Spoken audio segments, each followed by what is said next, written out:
왜 일하는가? 이나모리 가조가 지은 책인데요. 여러분은 왜 일하세요?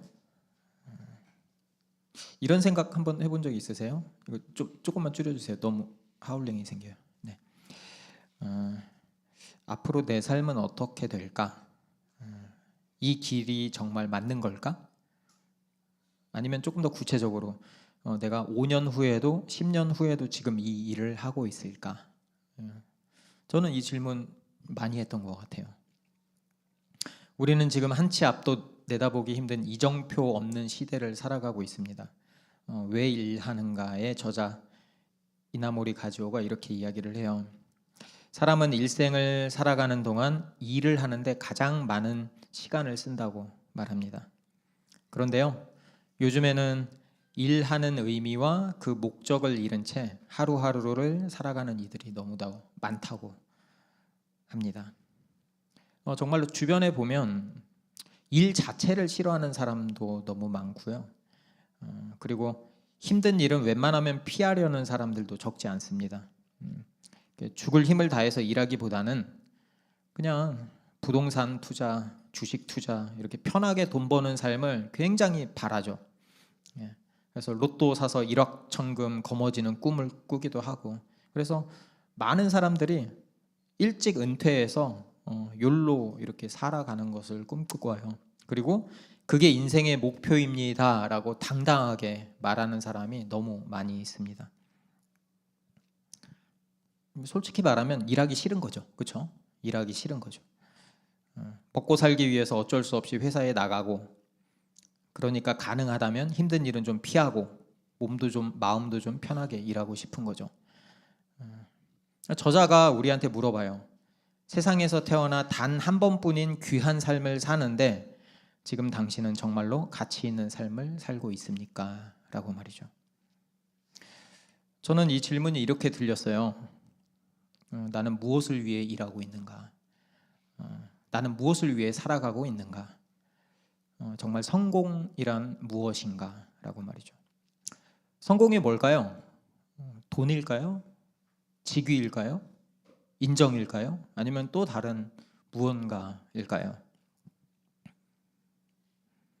오늘 본문에서 한 사람이 등장합니다. 요셉이죠. 모든 것을 잃었습니다. 그리고 지금 애굽으로 끌려갔습니다. 사정없이 옷이 벗겨졌습니다. 그리고 빈 웅덩이에 내동댕이 쳐졌죠. 아마도 그때 요셉이 태어나서 처음으로 죽음의 공포를 떠올렸을 것 같아요. 불행인지 다행인지 형들이 요셉을 죽이는 대신에 팔기로 결정을 합니다. 이제 그는 더 이상 아버지의 아들도 아니고 채색 옷을 입은 감독관도 아닙니다. 그리고 언제 어디서 어떻게 죽을지 모르는 자유가 박탈된 노예일 뿐이죠. 이집트까지 가는 그 먼 길에서 무슨 생각을 했을까요? 안도감이 컸을까요? 살았다는 안도감? 근데 한편으로는 살아있는 게 얼마나 큰 의미가 있을까 싶었어요. 이런 후회도 했을 것 같아요. 내가 왜 굳이 꿈 이야기까지 해서 이런 사단이 났을까? 그냥 후회가 밀려오지만 소용없죠. 이때 어떤 감정이 밀려올까 한번 묵상을 해봤어요. 무력감일 것 같아요. 그래, 무력감. 아무것도 할 수 없다는 무력감. 아무것도 아니라는 무력감. 그렇게 덜그덕 수레는 굴러갈 뿐이었죠. 이집트에 도착한 이스마엘 상인들은 바로의 친위대장, 경비대장인 보디발의 집에 요셉을 팝니다. 보디발이 굉장히 직위가 높은 사람이거든요. 한낱 히브리 소년 노예 하나 기억이나 했겠어요. 아버지한테 귀여움만 받고 자란 철딱선이 없는 17살짜리 소년일 뿐이었죠. 그리고 수많은 노예들이 있었을 거예요. 그 집에. 거기서 잡일부터 시작했겠죠. 아마 처음에 두려움에 떨었을 거예요. 그리고 그곳에서 살아남기 위해서는 뭐든지 해야만 했을 겁니다. 처음에는 모진 소리를 들었을 수도 있고 매를 맞았을 수도 있었겠죠. 그러니까 그 장소는 무력감 따위로 버틸 수 있는 곳이 아니었던 것이죠. 그런데요, 요셉이 누구보다 영리했던 것 같아요. 시키는 일을 성실하게 곧잘 해냈습니다. 그리고 하나를 시키면 어떻게 그렇게 잘하는지 사람들 눈에 띄기 시작했죠. 어떻게 무력감에 빠져 있던 그 요셉이 탁월하게 이렇게 일할 수 있었을까 싶어요. 아마 그 뒤에는 셀 수 없는 눈물과 땀이 켜켜이 쌓여 있지 않았을까 싶습니다. 정말로 요셉은 그저 시키는 대로만 하는 다른 노예들하고는 달랐습니다. 그래서 어떤 의도로 시키는지, 이것을 어떻게 해야 잘 마무리 지을 수 있는지 잘 고민했던 것 같아요. 그러니까 예상한 것보다 훨씬 뛰어난 결과물을 만들어내는 거죠. 그러니까 눈에 띌 수밖에 없죠. 그리고 얼마 지나지 않아 그 탁월함은 보디발의 귀에 들어갑니다. 그리고 보디발이 일을 하나씩 맡겨보는 거예요. 그런데 너무 탁월한 거예요. 그래서 보디발은 요셉에게 점점 더 큰 일, 더 중요한 일, 더 책임감이 필요한 일을 맡기기 시작합니다. 그리고서는 그 의심이 신뢰로 바뀌기 시작하는 거죠.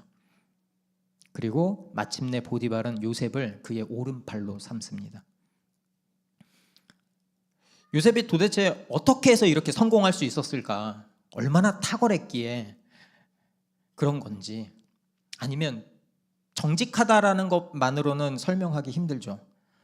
아니면 예배를 잘 드려서 그런 건지도 알 길이 없죠. 그런데요, 요셉이 얼마나 탁월한지는 요셉이 하나님과 함께 하는 사람이구나 라는 거는 보디발조차 알 수 있을 정도였어요. 보디발이 보니까 저 사람은 하나님과 함께 하는 사람이구나 알았어요. 5절 한번 보겠습니다. 그가 요셉에게 자기 집안일과 그 모든 재산을 맡겨서 관리하게 한 그때부터 주님께서 요셉을 보시고 그 이집트 사람의 집에 복을 내리셨다. 주님께서 내리시는 복이 주인의 집 안에 있는 것이든지 밭에 있는 것이든지 그 주인이 가진 모든 것에 미쳤다. 정말로 요셉에게 모든 것을 맡긴 그때부터 하나님이 복을 내리기 시작하는 거예요. 그리고 그 복이 요셉과 관련된 모든 곳에 영향을 끼치기 시작하는 거죠. 이렇게 탁월한데, 아무리 노예라도 이렇게 탁월한데 어떻게 요셉을 두고 다른 사람을 신임할 수 있겠어요? 얼마나 신뢰했는지 먹는 것 빼고는 아무것도 간섭하지 않았습니다. 일개 노예한테 말이죠. 우리도 다니엘 닮고 싶죠, 그렇죠? 다니엘처럼 안 되고 싶은 사람이 어디 있겠어요? 하나님, 나도 다니엘처럼 되게 해주세요. 하나님의 그 형통이 내게도 임하게 해주세요. 저도 좀 잘 되게 해주세요. 저도 직장에서 어려움 없이 승진하게 해주세요. 좋은 직장 가게 해주세요. 저도 좋은 집 좀 살아보고 싶어요. 내 자녀가 좋은 대학 갔으면 좋겠어요. 좋은 직장 갔으면 좋겠어요. 배워보고 싶죠, 다니엘처럼. 근데 여기서 드는 의문이 있어요. 첫 번째, 여러분은 정말 요셉처럼 일하고 계세요? 아니면 기도만 해달라고 떼쓰나요? 여러분 태도는 어떠세요? 일상생활에서, 직장에서 아직도 로또의 희망에, 인생의 희망을 붙들고 있거나 회사에서 주식하고 있거나 부동산 임장에 눈에 꽂혀서 돌아가고 있진 않습니까? 그래서 하나님도 내 형통을 이루기 위한 수단 정도로 생각하는 건 아닙니까? 그렇게 조기 은퇴해서 형통한 삶을 사는 게 꿈이라고요? 그런 사람한테 어떻게 소명이 있어요? 믿든 믿지 않든. 그런 사람을 누가 신뢰합니까? 그런 사람한테 뭘 믿고 모든 것을 맡길 수 있겠습니까? 그런 사람한테 하나님의 함께 하심이 눈꼽만치도 보이지 않을 텐데, 아니, 오히려 기독교인이라고 하면 안 되죠. 그런 사람은. 그래야 욕을 좀 덜 먹죠. 요즘은 기독교가 혐오 종교잖아요. 혐오 종교. 저는 다른가? 뭐 마찬가지예요. 저도 저를 돌아보니까 형통하고 싶다는 마음이 제 마음 깊숙한 곳에 뿌리 내리고 있더라고요. 그래서 제 기도와 제 생각을 한번 이 본문을 준비하면서 한번 하나씩 기억을 되살려 봤어요. 그러니까 어떤 기도를 했냐면, 하나님, 이 자리를 채워주세요. 그런데요, 하나님 함께 해주세요. 그런데 이 시간이 지날수록 교회 일에 파묻혀 살고 있는 저를 발견하는 거예요. 그리고 타협할 일들이 보이는 거예요.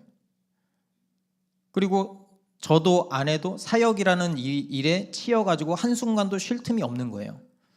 그럼 제가 그럴 때 종종 생각을 하더라고요. 무엇을 위해서 내가 이렇게 열심히 하고 있지? 새벽 2시, 3시까지 컴퓨터 앞에 앉아있는 제 모습을 보면서 제가 회사에서 일하는 거랑 다르지 않은 거예요. 종목만 바뀐 거죠. 종목만. 그래서 한번 생각해 봤어요. 하나님이 바라시는 목회는 뭐지? 제가 표면적으로 제가 이야기하는 거는 성도가 많아지는 것도 아니고요, 재정이 막 늘어나는 것도 아니고요, 이렇게 말은 했는데 정말 솔직하게 나를 직면해 보니까 인정받고 싶고, 그래서 지금 성도님들이 막 오시는데 지금만 좀 버티면, 좀 안정이 되면 좀 편안해지지 않을까? 이런 기대가 있었더라고요, 저한테. 그래서 조금만 더 참고 조금만 더 견디면 모든 게 형통해지지 않을까? 그래서 나중에 우리 교회가 더 커지면 하나님이 우리 교회와 함께 하셨어요, 이러고 간증할 기회도 있지 않을까? 이런 생각을 하고 있었더라고요. 세미나에 가면, 제가 이제 지난번에도 지지난 몇 달 전에 세미나에도 가면, 그리고 뭐 통계 자료 이런 거 보면 아직도 유명한 강사들이 이런 말을 합니다. 뒷문을 막아야 합니다라고. 여러분 얼마나 동의하세요? 그래야 교회가 성장한다고. 뒷문을 막아야. 그러니까 많이 와도 많이 빠져나가면은 성장 못 하잖아요. 다시 한번 생각해 봤어요. 그렇게 뒷문을 막아서 성장하면 하나님 나라 확장하는데 얼마나 큰 유익이 있을까? 그렇잖아요. 이미 다른 교회 잘 다니고 있던 사람들이 우리 교회로 옮긴 것 뿐이잖아요. 그게 하나님 나라가 확장되는데 전혀 기여하는 바가 없잖아요. 그럼 우리 교회에 오는 이유가 뭐지? 그것도 생각해 봤어요. 어쩌면 독특하고 세련되고 교회 건물까지 있어서 부담도 없기 때문 아닐까?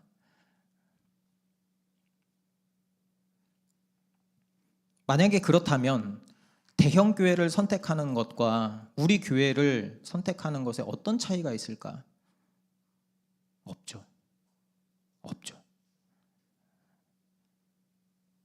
세상에 수없이 많은 교회가 있는데 교회가 제대로 굴러가게 하기 위해서 뒷문을 막는 게 지금 성도님들한테, 지금 나한테 하나님 나라의 좋은 선택인가? 하나님이 보시기에 뒷문 잘 막았다, 이게 형통인가? 은혜 주셔서 성도님들이 많아졌어요. 그래서 저도 나중에 부흥 집회 막 불려다니고, 그게 성공의 기준인가 말이죠. 그 연장선상에서 요셉의 형통이 이해가 되질 않아요. 그렇죠. 요셉은 성공했죠. 하나님이 함께 해주셔서 성공했죠. 그래서 달라진 게 뭔데요? 요셉이 노예에서 풀려났습니까? 자유인이 되었습니까? 여전히 노예예요. 하급 노예에서 상급 노예로 바뀌게 된 것 뿐이에요. 그게 그렇게 기뻐할 일입니까? 아니, 좀 기뻐하려면 보디발 정도는 돼야 기뻐하죠. 그래야 하나님이 형통하게 해주셨다고 말하죠. 요셉의 현실은 여전히 시궁창이에요. 시궁창. 누가 봐도 망했어요. 인생 파탄 난 겁니다. 이런 형통이 어디 있습니까? 아니, 진짜 형통하려면 노예로 팔려가지 말았어야죠. 누구보다 잘 살아야죠. 예정대로 아버지의 뒤를 이어서 상속자가 되어야죠. 자기가 꿈을 꾼 것처럼 형제들이 자신한테 무릎을 꿇고 절해야지 맞는 거죠. 노예이면서 좀 성공했다고 그 형통이라고 말할 수 있습니까? 그런 관점에서 보면 더 형통한 사람은 요셉이 아니라 보디발이에요. 보디발을 부러워해야지 다니엘을 부러워할 게 아니고. 보디발처럼 되게 해주세요 라고 기도해야죠.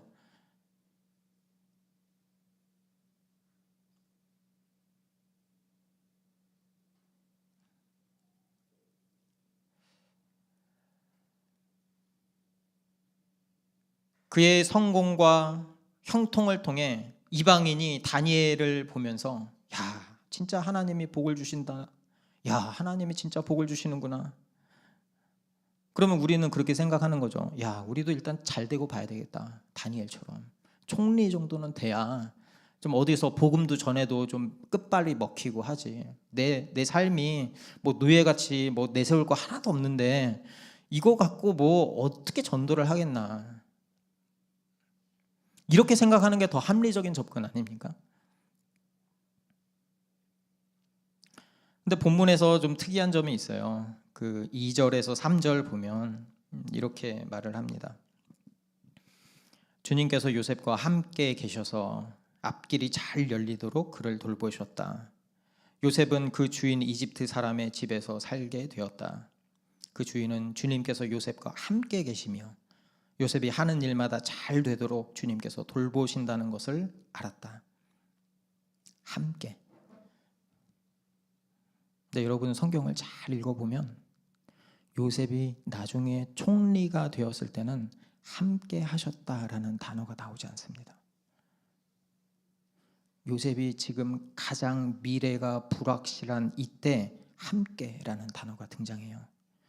왜 하필 지금이죠? 왜 하필? 그럼 이전에는 하나님이 함께 하시지 않았던 걸까요? 왜 모든 상황이 암담하고 희망이 없어 보이는 이 순간에 함께라는 단어가 나올까요? 만약에 제가 지금 요셉이라면 하나님이 함께 하신다면서 어떻게 저한테 이럴 수가 있어요? 어떻게 저한테 이럴 수가 있어요? 반문할 것 같아요. 그리고 평안할 때는 마치 하나님이 당연히 계신 것처럼 살아가죠. 어려움이 닥치면 하나님이 계시지 않는 것처럼 절망하고 분노하고 무력해지는 거죠. 여기서 여러분 본문을 잘 보시면 주님께서 요셉과 함께 계셔서 주님께서 요셉과 함께 계시며 주어가 요셉이 아니라 하나님이에요. 주님께서. 5절에도 보면 복을 내리시는 것에 대한 주어도 하나님이십니다. 요셉이 아니라. 그러니까 본문이 하고 싶은 말은 뭐냐면 이 모든 게 요셉이 잘나서 된 게 아니라는 거예요. 우리가 넘어져 있을 때에도 무기력할 때에도 앞이 보이지 않을 때에도 하나님이 없는 것 같은 절망 속에서도 하나님은 여전히 우리와 함께 하십니다. 하나님이 함께 하시고 하나님이 복을 주신다는 거예요. 그런 우리를 향해 하나님이 말씀하시는 거죠. 내가 너희와 함께 있다 라고 말이죠. 저는 이 말이 너무 위로가 되는 거예요. 아, 내가 하는 게 아니구나. 주님이 나를 붙들고 계시는구나. 하나님께서 하시는구나. 내가 해나가는 게 아니구나. 이 사실이 안도가 되는 거예요. 내가 안 해도 된다는 이 사실이 말이죠. 우리가 요셉 이야기를 쭉 보면서 이 본문의 초점이 제가 계속 말씀드리잖아요. 이 초점은 요셉의 성공 스토리가 아니에요. 하나님의 약속이 요셉을 통해서 어떻게 이루어지는가가 핵심입니다. 하나님은 요셉과 함께 하심을 통해서 하나님의 꿈을 이루어가고 계셨습니다. 그리고 하나님이 아브라함에게 하셨던 약속이 지금 이루어지기 시작하는 단계였던 거죠. 그게 창세기 12장 3절입니다. 땅에 사는 모든 민족이 너로 말미암아 복을 받을 것이다. 하나님은 한 사람을 통해서 한 가정을 살리시고 한 민족을 살리시고 결국 모든 민족에게 복을 흘려보낼 거라는 약속을 지금 요셉을 통해서 이루어가고 계신 거죠. 그리고 이 약속의 성취는 결국 예수 그리스도를 향해서 나가고 있습니다. 그게 갈라디아서 3장 14절입니다. 함께 읽어볼까요? 시작. 그것은 아브라함에게 내리신 복을 그리스도 예수 안에서 이방 사람에게 미치게 하시고 우리로 하여금 믿음으로 말미암아 약속하신 성령을 받게 하시려는 것입니다. 아멘. 요셉을 통해서 보디발의 집에 복이 흘러갔던 것처럼 예수 그리스도를 통해 하나님의 복이 모든 민족에게 흘러가게 하실 것입니다. 아브라함에게 약속한 그 복을 우리에게 주시기 위해서 예수님께서는 우리를 위해 이 땅에 내려오셨고 죽으셨고 부활하신 거죠. 그리고 우리를 하나님의 자녀 삼으신 거죠. 우리는 그리스도를 통해서 예수 그리스도를 영접함으로 하나님과 함께하는 삶이 된 거죠. 여러분, 예수님 영접하셨습니까? 그러면 우린 이미 성공한 거라는 거예요. 이미 성공한 거라는 거예요. 왜? 하나님이 우리와 함께 하시니까. 왜? 그분이 우리를 죽음의 구덩이에서 생명으로 옮겨주셨으니까. 하나님 나라의 모든 복을 자녀인 우리에게 이미 다 주셨으니까. 우리는 그러니까 차원이 다른 성공을 이미 누리고 있는 사람입니다. 예수님 때문에. 그러니까 우리가 다니엘을 부러워할 필요도 없고 보디발을 부러워할 필요가 없는 거예요. 안 믿는 사람은 모르죠. 뭘 그렇게 열심히 해? 돈도 안 되는 거. 그 사람은 돈이 최고의 우상인 거예요. 우리가 인생을 살아가면서 대부분의 사람들은 이 성공이라는 개념을 그 단계에서 잘된 거를 놓고 성공이라고 말합니다. 지금 내가 얼마나 잘 나가는지, 지금 돈을 얼마나 많이 버는지, 지금 관계가 얼마나 많이 있는지. 그래서 학생들은 대학 입시에 성공했어, 아니면 누가 대기업에 들어갔어, 아니면 투자해서 누가 돈을 많이 벌었어, 이걸 성공이라고 하잖아요. 그런데 우리가 알아야 할 것은, 우리가 기억해야 될 것은 이 단계의 관계 속에서 하나님과 함께 하시는 것 자체가 형통이라고요. 그게 성공이라는 말입니다. 결국 요셉을 통해서 하나님의 복이, 아브라함에게 약속하셨던 그 복이 복의 근원이 되어서 예수 그리스도를 통해 우리에게 임하고 우리를 통해서 예수님의 사랑이 넘쳐 흘러가는 거죠. 오늘 설교가 되게 시니컬하잖아요. 제가 금요기도회 때랑 이렇게 말씀드렸는데, 이제 회사 생활 해보면 3년, 5년, 7년, 10년 이렇게 위기가 온다 그래요. 이제 회사 그만둬야 되나? 뭐 이러면서. 제가 이제 목회 3년 차예요. 위기가 온 것 같아요. 예. 그래서 나도 이제 올 게 왔구나. 말씀을 준비하면서 기도했어요. 힘들고 어려우니까 하나님한테 하소연했죠. 뭐 솔직하게 말했어요. 하나님, 제가 목사 깜냥도 아니고 왜 내가 싫다는데 굳이 목사를 시켜서 지금 이렇게 힘들게 하세요? 힘들어서 못 해먹겠어요. 그리고 지금 본문이 이 본문이잖아요. 아니, 내가 지금 동의가 안 되는데 어떻게 설교를 해요? 이거 내 마음을 바꿔주든지 뭘 어떻게 하든지 하세요. 나 못하겠어요. 근데 하나님이 딱 기도하는데, 야, 목회 네가 하냐? 내가 하지? 이렇게 말씀하시더라고요. 네가 주인이냐? 내가 주인이지? 내가 네 아빠야. 걱정하지 마. 그냥 너는 담대하게 복음을 전해. 내가 일할 테니까. 네가 하려고 하지 마. 그냥 나만 바라보라니까. 나한테 의지하라니까. 아니, 내가 사랑하는 자녀에게 가장 좋은 것을 주지 않겠니? 내가 사랑하는 이 교회에 가장 좋은 것을 내가 주지 않겠니? 왜 네가 걱정해?